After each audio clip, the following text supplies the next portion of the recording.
جی، میرا سوال تھوڑا فقہی نوعیت کا تھا۔ جیسے کہ ہمارے معاشرے میں ہم دیکھتے ہیں کہ ہمارے جو اہل علم حضرات ہیں، علماء اکرام ہیں، وہ ہم سے یہ مطالبہ کرتے ہیں کہ جیسے کہ ہم حنفی المسلک ہیں، تو اب ہمیں ہر حال میں حنفی المسلک ہی رہنا ہے۔ یعنی ہم ایک امام سے دوسرے امام کے مسلک کی طرف جو ہے کہ خروج نہیں کر سکتے ہیں۔ اور پھر اس کی جو وجہ بتاتے ہیں کہ اجتماعی نظم و نسق منہدم ہو جائے گا، ہر انسان اپنی مرضی اور اپنی خواہشات کا پیرو بن جائے گا وغیرہ وغیرہ۔ ایک صاحب شاہ ولی اللہ صاحب کا بھی مجھے حوالہ دے رہے تھے کہ انہوں نے بھی اس طرح کی کوئی بات لکھی۔ تو میرا آپ سے سوال یہ ہے کہ ہم مطلب کب ایک امام کے مسلک کو چھوڑ کر دوسرے امام کی طرف جا سکتے ہیں؟ صرف ہم اپنی سہولت، اپنی خواہشات، زیادہ تر جو بات کہی جاتی ہے وہ خواہشات کے پہلو سے ہی کی جاتی ہے، تو صحیح نقطہ نظر اس معاملے میں کیا رہے گا؟ سادہ بات ہے۔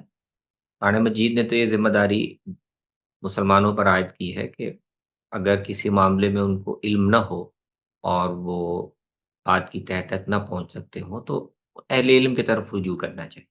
یہ بات قرآن مجید نے دینی معاملات سے متعلق بھی کہی ہے، اور عام دنیاوی امور میں بھی جہاں تحقیق کی ضرورت پڑ سکتی ہے، صورتحال کا بغور جائزہ لینے کی ضرورت پیش آ سکتی ہے، جیسے مثلا امن اور خوف کے معاملات، تو وہاں پر بھی اللہ تعالیٰ نے یہ ہدایت کی ہے کہ ہر آدمی جیسے ہی کوئی بات اس تک پہنچے تو اس کو پھیلانا نہ شروع کر دے، اس پر کوئی فیصلہ یا رائے قائم کرنا نہ شروع کر دے، اہل علم کی طرف اس کو لوٹایا جائے۔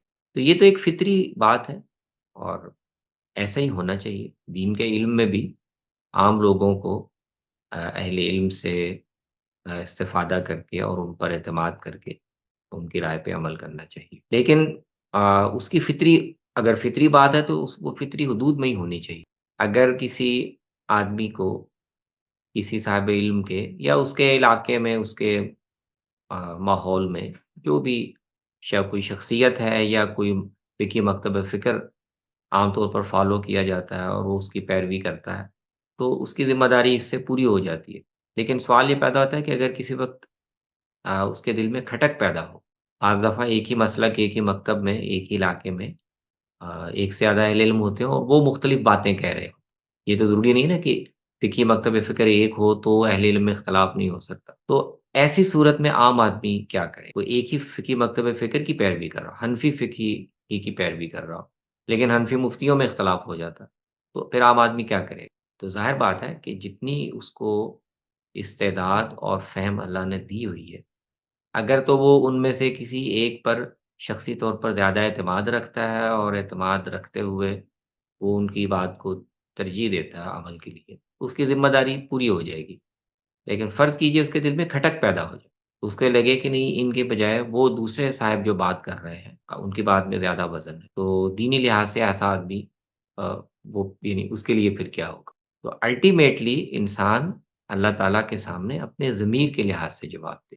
اگر ایک عام آدمی کے دل میں بھی کھٹک پیدا ہو گئی کہ یہ 2 باتیں 3 باتیں کہی جا رہی ہیں، میں عام طور پر اس عالم پہ اعتماد کرتا ہوں، لیکن یہاں فلاں کی بات زیادہ وزنی لگ رہی ہے، اس میں زیادہ استدلال کا وزن ہے، تو کیا وہ اپنے ضمیر کی یعنی مخالفت کر کے اور اس کو دبا کر تقلید کا رویہ اختیار کیے رکھے؟ تو میرا نہیں خیال کہ دین کا یہ مطالبہ ہے، یا یہ دین کے نقطہ نظر سے، دینی نقطہ نظر سے یہ کہ مستحسن چیز ہو۔ تو عام ایک عالم بھی رائے قائم کرتے ہوئے وہ غلطی کر سکتا ہے۔ کون کہہ سکتا ہے کہ بڑے سے بڑا عالم، جید، مفتی، مجتہد بھی ہو تو اس سے غلطی نہیں ہوگی؟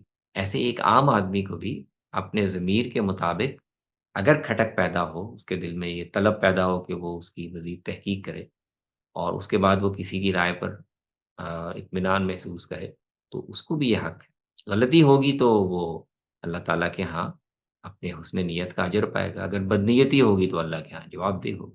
تو میں تو اس طرح سادہ طریقے سے بات کو دیکھتا ہوں۔ شکریہ عسید خان صاحب۔